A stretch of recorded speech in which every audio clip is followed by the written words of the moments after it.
باب 5 فصل 11 درس التروع كمنهاج المسلم. خامسا جواب ما يجب كونك وقي على السارق دونغو جو، يجب على السارق دونغو جو بعد إدانته باو battagol makkongol haɓɓani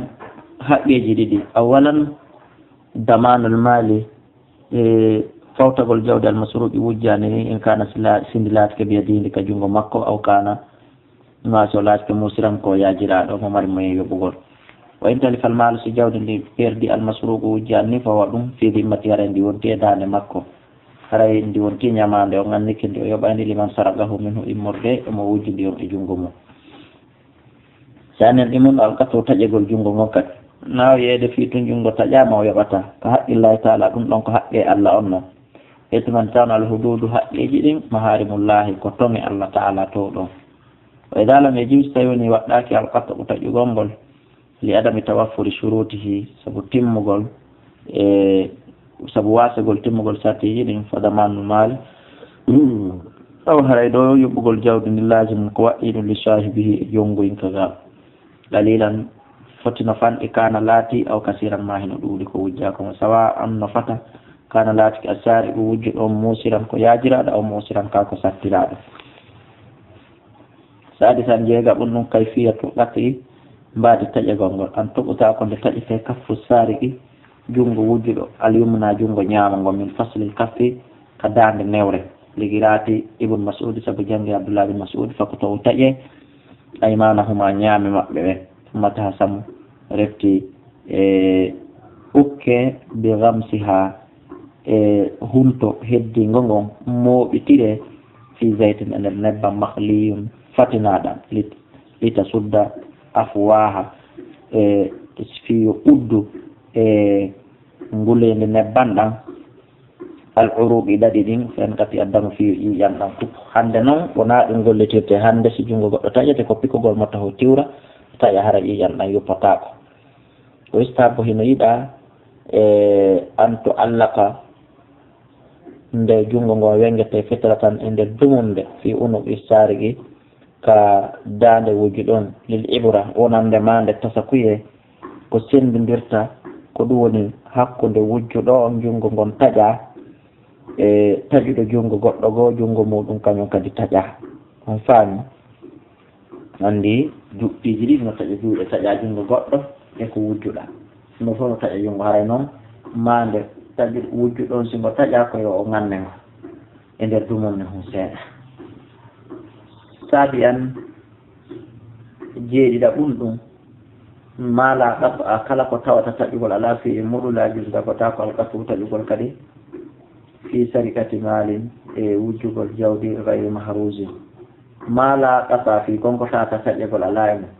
la jusu dagota ko alkatu taƴugol fi sarikati malin e wujjugol jawdi gayri mahrusin hara wona maradi wala fi malin wona jawdi kadi la tablugo tawde timma qimatu valeur mum rubu dinari nayaɓal dinar wala fi samarin wona nder dimɗe fi shajarin wonɗe kadi e nder leɗɗe aw fi tamarin ma tamaroje min nahli wonɗe ka tamaroje dow tawa ittaka wa innama yudaafu alay ande tun ko woni sowete hoore makko samano tamri coggu tamaroje ɗe multiplié hoore makko o yoɓa ida takada minhu habana tan tawi woni ko jogitori ɗum kadi ko bonki e suuɗugol wujje tawi noon ɗum kadi o ƴettin o ñaami haray o waɗatake wonde kono noon so jogitori ɗum ɗon jamfagol e bonki haray way addago o aray multiplié hoore makko sowe laaɓe ɗiɗi dubule o yoɓa way addago o piire kadi e o ne'ire kadi ɓe darɓe piyegon. wa amma ma yakuluhu amma konko o ñamata ɗum fi batani ka reedu makko tun fa laysa fihi hay wona hino fawimo ɗum ɗon cheyne hay o hunde le kawli sala sallam sabna kone laaɗo wakad sulata e gumɗe ɓe landama anil harisati e ko ɗum woni fi oɗo ko wiyete harisa ɓe mana ko reena ko ayna allati on tukadu ƴettuɗo ɗum min miraatiha ka nder beteda mum ka nder jewri mum ka mooɓaɗon kala ne laaɗo jaabi fiha woni ɗum samanu ha yoɓugol coggu mum ngum marratani laabi ɗiɗi dubule wa darbu ni kaalin e fiyegol mo kadi fi yaggingol mum fama ukida e kala ko ƴetta min atamihi e nder hokku mum ngon ko ɗum e nder dingira muɗum ɗum kadi immorde ngeluɗi ɗin o fi woni ɗum ɗon kadi alkatu tajegol junngo ida balaka so tawi woni timmima yuhadu ko ƴetta kon min dalika immorde ɗum samanal majinna e ko ɗum woni coggu ko wiyete comme majinni a tours ɗum ko toursuwal ni aw ma waɗamina silay ma kala ko dandinorte immorde amu kala ko defandirte kon ko ɗum wiyete almajinna so tawi tun coggu mum ngun no hewti ɗum wa qila inna ya rasulallah fastimaru dimɗe ɗen woma ukhida min ha e ko jaɓita kon e majje fi akmamiha heno ka cuume majje qala nelaɗo jaaɓi man akhada kala ƴettirɗo bi famihi hunduko makko mbimana fi jettugol ñaama walam yettahido jogi to raali habnatan fi janfa ko laysa ala yare wonal no fawi mo shay'un ha e hunde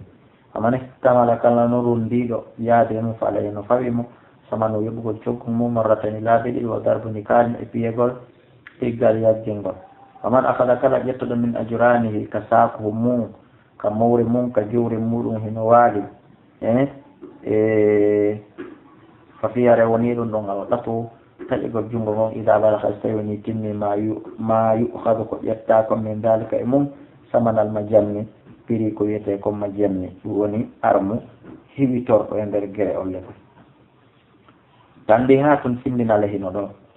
ida afa si yaafiki sahibul mali yon jawɗi ndin ani saari ɗiga e ngujjo makko on walam yarfa'ahu o ɓantali ñawre nde ila sultane onabi ka laamugo fala qata haray taƴugol ala way rafa'ahu so o ɓantino ñawre nden ilahi onabi ka laamu wajaba aray waɗɗi kalkatu taƴugol ngol walam tanfa'u nafatama shafa'atu ahadin tefangol mo hay e goto hande kadi nde rata intervenanamo mbadagal ka ɓawɗo nde kawlihi sallah sallam saabu makone laaɗo nde sahabajo go tefanano fimum maki fa halla kana hanno laato tefangol mo ngol qabla an ya'tini bihi ko adi on addande lammo ɓawa on addani lammo lanni ko ɓe mi ñimna hiddi o qala dalika o yewti fi ɗum liman arada wonande on fa alaɗo an yaw fo nde o yaafoto ani sarigi ga guyka ko wujja kam baada idanati sarigi ɓawa addugol noon wujji ɗon wa hudurihi e tawnugol mo lada rasulillahi jungo nelaɗo sallah sallam lil hukmi alayhi fi ñawugol e hoore makko fuɗɗitiwigol min noon mi yaafike ɗum ɗon ala ton taharu mum hino harmi ashafa'atu tefugol fil hududi fi hiddiji ɗi so andi tun goɗɗo waɗi golle hidde hanaka yahaji e janamo ida wasalat si tawi bonnere nden lanni hewtude ila sultane jungo laamu ngu to ko alayhi sallah sallam man haalat kala on mo heedi shafa'atu tefore mum nden duna haddin ko alda hidde min hududillahi ɗumorde hiddiji allah ni fagadu dardallaha fi amrihi haray gomɗi ko ɗum woni o sakkiki allah subhanahu wa ta'ala e fiyake makko on wole kawli sallah sallam saabu mako no laaɗo li usamata radiallahu anhu ɓawa fokkiti tefande goɗɗo ɓe maki a tasfa e a tefay fi haddin fi hiddi min hududillahi modde hiddiji allah ɗin hukmu rajuli ñawore gorko alladi on yestu e weƴƴutuɗo alal manajili ka hoore galle o yaɓutulu e yestu ƴewɗo cikki alal manajili e hoore galle liɓe ɓen ƴewi hoore kuruji ɗin cippi o yaɓutulu haala o wara yimɓe ɓen nder ton o yahuda mo walmo o jatta jawle maɓɓe ɗen hukmul muharibin o ko ñawore murtal duɗɗen ko watta kon ko nangegol fempe ha gayne ware kadi haray ko noon almaddatul khamisatu windande jowaɓere nden fil haddil muharibin no yewten fi ñawre ɓe ɗo murtuɓe ka kilasuɗen ɗon omo wayriti ɗen janngude fimu awalan aɗa nin ɗum ta'rifum andingol en koni ɓe almuradu ko fanda bil muharibina e ɓe ɗo murtuɓe huna ɗo nafrun ko kunu min almuslimina immorde julɓen yasharuna silaha e lollimɓe kaafaji alego ɓorniɓe armuji fi wujuhi nas e geyteɓe ɓen yaltinaɓe armuji feññina e yeeso yimɓe ɓen fayɓe ta'una tariqa hum ɓe kupalayi maɓɓe ɗin bisakri alal marrati saabu wurtagol e hoore ɓeɗo feƴƴayɓe ɗon feƴƴiraɓe ɗon waɓattilim e wargol ɓe wakde mo walum e jattugol jawle maɓɓe ɗen mbima lahum saabu ko wodani ɓe comme min shawkatin immorde armu o quwwatin e doole e hoore ɓen sani yandi mum ɗo hukumu ñawre maɓɓe ne akamul muharibin ñawre ɓeɗo murtuɓe hiya ɗum an awalan aɗa nun ɗum an yu'azu kono ɓe wajete wa tutlabu minhum ɓe ɗaɓɓire attawbata tubugo fa in tabu si ɓe tuuɓi qubilat tawbatum tubugo e maɓɓe jaɓe wayna baw si ɓe sali ɓe ɓutilu koɓe ware o wiitanum waregol maɓɓe ngol jihadum ko haɓugol jihad fi sabilillahi taala homan ɓutila kala waraɗo minhum ɓe maɓɓe fadamujiiji amma kono hay fi ko julɗo hadarum ko mere warɗo on fawtotako ndiya baytul mali on fawtotako ومن قتل كلا وراء من المسلمين إما بجل بين إندر نانغول بين داورا فشهد رأيكم قد كويان شهيد لقوله تعالى فقاتلوا التي هبين فد تبغي بيون حتى تفيها نرتو إلى أمر الله. ثانيا من أخذ كلا نانغال من المحاربين المتبعين ودوك قبل التوبة قد يتوبوا المكو قيمة لا يريكو ينين هو المكو الحد هدي أندرك مما بالقتل أما ورقل سيوني سلي أو ميدي ودقل أو السلب ما فمتقل سلي أو نيبي برمين ديم أو يلتو أو ورقل أو قتل يدين ما تجيب الجود دين دي برجلين كوي دي سلي وانده وميدي برمين ديم أو تجيب كوي ديم أو إن في ماريو يقول إتين دي ليدي دوم سيوني سلي وانده من نقام كوهول بنايتون ديم أو جتا كوي تسكوي أو ورالي أو برمين عليها هند لقوله تعالى إنما جزاء الذين عندهم جد من يحاربون الله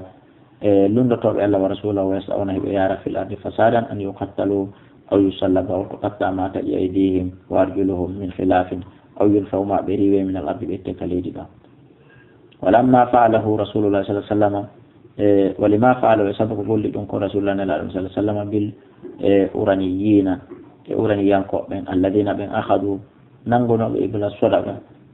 ngelo di zakkadim wagatalo be wari kadi ra'iha ayno di wafarru be dogi فالإمام هر إمام مخير كوس انتهى في إنزال هذه العقوبات يجيب قل دو فسنجلت بهم مأبه كوس بيوه ويرى بعض أهل العلم كونه هنوئي يوغا يوميرا بغاند أنهم نكامل يقتلون كوي بوار إذا قتلوا سلمي دي ورد وتقطع تجي أيديهم جود مأبه ورجل كوي مأبه من خلاف نيلوت ندال إذا أخذوا أموالا سبجاتي جول بوي ما ببل سنيين وينفعون بريوه أو يسجنون ما بسكي إذا لم يصيبوا دما سيونها هند بهبال إيجان دول بهبال إيجان قطع ولا مالا بجتا لجوج حتى يتوبوها بتوبي. ثالثا إذا تابوا سيوني بتوبي قبل أن يقدر عليهم وأديب حتى ناده بأن تركوا الحرابة أجتا هارئ من أنفسهم إمر ديون كي جمع لدي وسلموا أرواهم بجتيروه جمع بدين بجوني للسلطان اللامن بيري براندي هورمك به سقط عنهم هرياني يويمك بحق الله تعالى حق الله هريكو بترك وبقي عليهم هريهدك هورمك بحقه العبادة إنجياء بين بيبي بيواري بجت فيحاكمون هريكو بنياية في الدماء في جيجين بين والأموال يجولده فيضمنون بفوت الأموال جولده ويقالون بيوقت في الأرواح كروه جمع به إلا أن تقبل منهم الدية سوناهرة waraɓe ɓe ma barminaɓe ɓe suuɓi jaɓɓugol diya e jungo maɓɓe aw yufa anhum maɓe yaafoɓe siɓe faala ittumane tawno kullu dalika ɗiɗo fof jaison ko dagiɗi koni tun allah kanko ara omon ñikke geɓal ko makko konde qawli taala illa alladina sona ɓen tabutuɓe min qable an taqdiru alayhim ko adi on hattande ɓe faalamu anna allaha ghafuru rahimu wala mania illa ala min an yadiya عنهم الإمام لا مانع ولا مانع إلا لا من أن يدي إمر بأن جنة أن يدي أن لنتم عنهم غايمة الإمام إمامه أو يغرم ما أقدنا عنهم ما أخذوا فبجتك من أموال إمر جولة إن لم تكن سوين لن جولة لا تاك بيدهم كجول مأبه ولا في حوزتهم حركة على إمار المأبه. المادة السادسة ينلن لجيغا برنا في أهل البغي yewtan fi ɓe yimɓe bewre ɓen mahinka en ley waɗum azulmu ko yimɓe toñuɓe ɓen walla yettika e jabbutuɓe ɓen taarifu hannde ngol en kowoni ɓe ahlul baka yimɓe bewre hum ɓen aljamaatu ko jama datu shawka jomiraɗo armu wal quwwate e doole takhruju yaltuɗo anil imam gayi imam on folti bi ta'wilin sa'irin sabu taskande sa'irin oñinde ma'qulin haqqilande muɗum kan ya junnu wallude ɓe sikkata masalan kufral imam heferɗugol imam o aw hayfatu ma ɗum oñagol makko wa zulmahu e toñugol makko fa yata'assabuna ko ɗum woni ɓe salto wa yarfuduna ɓe salo ko gotum ta'atahu ɗoftagol wa yakhrujuna ɓe yalta anhu e ga e lamatere makko ɗum ɓenna ɓe ɗoftotakoma ahkamu ñawore ɓeɗo أولا أن يراسلهم الإمام كن الإمام ونلا تنلا لما يتصل بهم وجق ما فيسألون بلاند أنا أما ينقمون منه كن بأن يلئوا إمام وأن أسباب خروج كن سبب يلتقى الماء بأنه إذا إلى متير مكن فإن ذكروا سبجانتك مظلمة لهم تونيا ونندب كبتونيا أو لغيرهم ما وقبوا كتونيا أو زالها الإمام ما أزالها الإمام وإمام إت وإن ادعوا أي أزالها الإمام إمام هريكو يبتلون الرجلة وإن ادعوا سبجانتك تكستون شبهة تنجيب من الشبهة إمد يجيب أيجي كشف الإمام هريكو إمام تف في مجيها في مجلأبنا لهم ونندب وبين الحق وبنغنا غونا كم منها إمد يمون وبنغنا فين عنده فذكر لهم أجانتنا بكري دليله دليل مكم فيها إيكو وللونكم فإن فاوس بيروتك الحمد لله إلى الحق فادي غونا كم قبلت هريكو جبر فياتم روتان دمك وإن أبوس بسالي كانوا عندك دهوري وفو ودانا أوتلو كوي بواري وجوبا نواتي من كافة المسلمين مرد جنة نانغا جيب من دبئي مطوب نانغا بحوابي لقوله تعالى من طائفتان من المؤمنين اقتتلوا فأصلوا بينهما فإن بغت سبيوي داو ما قدم على الأخرى فقاتلوا هري وري التي لن تبغي تتفي إلى أمر الله. ثانيا لا ينبغي هانا قتالهم ورغل به بما في شان بمن في شانه بما من شان كلمة أمنون جنغ في عكمهم أن يبيدهم عنده هيتن القصف wano laɓɓinirgol bitta'irati ɗiɗo wirayɗi awil madafi ma ɗiɗo defandayɗi almudammirati muncayɗi wa innama yuqataluna ande ko ɓe warirte bima yaksiru ko konko wawata helde shawkatam dole maɓɓe ɗen wa yurhimuhum ruka ɓe munca ɓe ala taslimi e dow randugol hoore maɓɓe fakat pet ko ɗum ɗon ko ɓe hana hiirede salisan la juus dago taw katulu zararihim wargol jiwoy maɓɓe koye pay koye walani sami wona sonnaɓe wala musadaratu amwalim wona ɓullirde jalle maɓɓe ɗe ɓe mana yawgol sunna isinji maɓɓe ɗi masalan sunna ngesele ɗen baabi annayi ɓon ɗo la juusu dago taako lahum wonande ɓe al ijhasu hebilagol ala jarihihim feññingol ala jarihihim e dow barmuɓe maɓɓe ɓen la juusu lahum dagantako ɓe al ijhasu ko ɗum woni feññinalngol ɓe ala jarima e dow barɓe maɓɓe ɓen kama la juusu ono daggata kadi katulu wargol asirihim nangaɓe maɓɓe ɓen wala katulu mudbirin wona warɗo kadi wargol kadi kala huccutuɗo haaribin hino doga min hon maɓɓe e gawli ali radiallahu anhu yawmal jamali ñande jamal nde jihadi waɗete noon omaki layuɗuta lanna mudbirum waratake huccuta kono doga o layuji hasu ala jarihim barmintake kadi e hoore barme feññintake e hoore barme oman aglal ababa o kala kadi sokkitiɗo dambugal mum ko hoore aminala on noon kadi ko hooliɗo ko terteteɗe hamsa idan tahatil harbu so gere on randama won hasamuɓe dogi fala yuqadu min wara yettotake maɓɓe wala yutalabuna ɓe ɗaɓɓitatake kadi cheyne hay hunde ɓe ɗaɓɓirtake hunde si wat tawbat sowna jaɓugol tuubugol warru ju e ruttagol ilal haqqi faade gonga kande qawli ta'ala in faati so tawini fedde nde ruttike fasilu wara moƴƴine baynoma kono maɓɓe bil adili no noon ɗiɗo waɓɓosito noon ɗo inna allaha yuhibbul muqsitin tanbihum hara findingol no ɗo إذا اقتتلت في ورثه طائفتان في الدجيل من المسلمين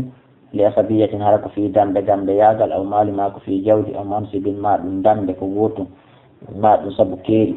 بدون تعويل إنك الداء تستقل مؤيا أنا في دينك فهو ما رأي بيدور إذا كان جالمتان كبيتوني بما عند واتل وتضمن هرأي فوتك كل واحدة قوت كلا منهما ما أتلفت وبنكم إبيا من نفس إمر بجولة ومال إجولة للأخرى ونبي هرأي أنتبه وبايمو famtutare ko ɗo woni darsu meɗen yiltoɗen kadi rewtoɗen ɗum ɗo musidɓe julɓe e ha wawen kadi si feƴƴen yallahu on faami en wallahu a'la wa a'lamu.